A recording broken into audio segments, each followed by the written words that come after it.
I know the shots went in for Duncan today, but it seems like he's been generating pretty open looks for the past few weeks now. What have you liked about just the stuff he's added to his off-ball package to continue to generate and find different ways to get those open looks? Yeah, he's becoming a better screener, so that's creating opportunities for other people.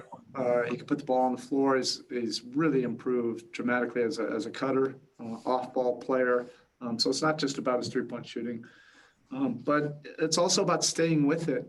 You know, if you're getting the right looks and you're generating the right kind of offense for us, and if the ball's not going in, you don't obsess about the result. You stay with it.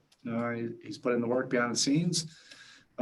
He's taking the right shots. You know, a lot of these games, even when he wasn't hitting a high percentage, he was getting over 10 three-point attempts. When he first arrived at the Heat, if he missed one or two, he would never shoot the third or fourth.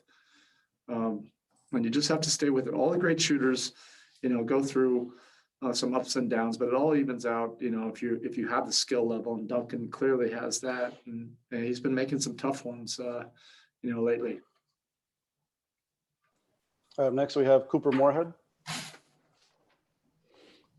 Spo, again on Duncan, you know, first pass, it seemed like him up there with his defensive games this year.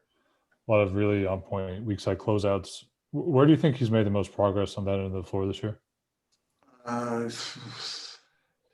You know, it's not like an overnight improvement. You're literally talking about hundreds of days of development and drill work and film work, and he's conscientious about it. He takes pride in it.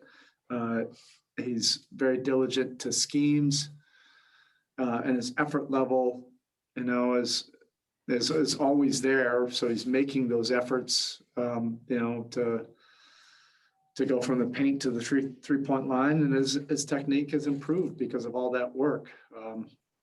You know, I remember when we first signed him, and that stretch run we had 2 years ago, you know, it was tough to play him in any circumstance because his defense was so raw at that point, but he really committed, and he stayed with it even to this point. Every day he's treated it the same way as he did 2 years ago.